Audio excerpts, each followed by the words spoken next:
Hey, what's going on, guys? It's your boy, NerdModon, and I'm going to be doing the next episode of Battlefield News, a video series where I'll be talking about changes and/or events within a particular Battlefield title. So without further ado, let's get started. So of course, starting things off, Battlefield 4 is actually going to be releasing Night Operations, which is definitely a very exciting free DLC for all players. You don't have to be premium, you just have to own Battlefield 4 and you'll be granted with the upcoming DLC, which will be 100% free. Now of course, you can be expecting this free DLC to be coming out September of 2015. So of course, as of the moment, we really don't have a whole lot left, especially when it comes down to the official release date, and of course that is definitely very exciting to continue on with Battlefield 4. So of course, the singular map that's going to be coming in the Night Operations DLC for Battlefield 4 is going to be Zavad Graveyard Shift, which is essentially Zavad 311 with the sun turned off and the moon enabled. So of course, it's going to definitely give a different feel to the map. Now, it's also worth noting that over the last couple of months, we've been seeing a lot of gameplay of some of the night maps that are also currently in development. Unfortunately, they're not all going to be coming out in September. We're only going to be getting one map of the total 3 that are currently in development. However, the other 2 maps are Infiltration of Shanghai as well as Gold Mud Railway with the night enabled. So of course, definitely some interesting maps, especially when it comes down to the decisions of the maps they decided to go with. But of course, these maps should be able to provide you with the tactical gameplay that you've been longing for quite some time. I know the Battlefield community has been asking for traditional, realistic night maps for a very long time, and it's definitely interesting to see how they'll play out with the general public. Now, with all that said, some of you guys might be wondering exactly how Zavad Graveyard Shift is going to be supported when it comes down to the game modes that are traditionally for a majority of the maps. So of course, you're going to be having your standard game modes coming back like Conquest, Rush, Team Deathmatch, Obliteration, and Domination, as well as Gunmaster.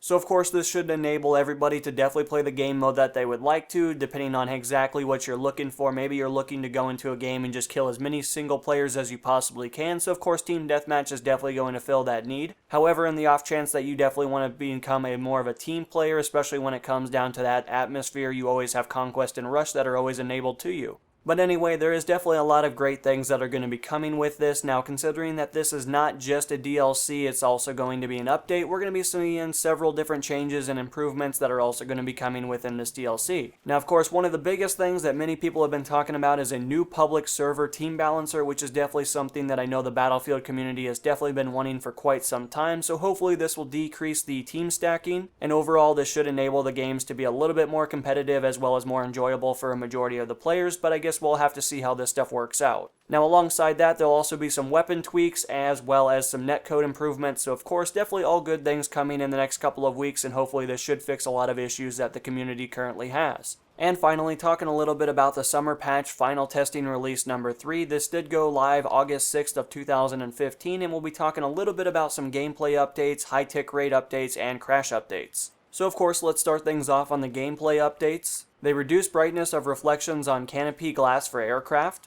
Now transferring over to the high tick rate changes. High tick rate is disabled server side for this build. Of course, this is definitely going to be updated tomorrow, so of course everything should be back online then, but as of the moment, they're currently trying to make the prototype to get some additional testing in. And finally, crash updates. Removed effect on Zavad Nipe implied to cause some of the crashes we see. Of course, they'll need some further testing to confirm this, but as of the moment, they have a hunch that this might fix the issue. But anyway, guys, that's really all the important information. Of course, if you guys would like to read everything for yourself, of course, I will have everything linked in the description of the video, so feel free to check that out at your own leisure. But until the next episode, guys, this has been NMO, and I'm going to be signing out, guys. Peace.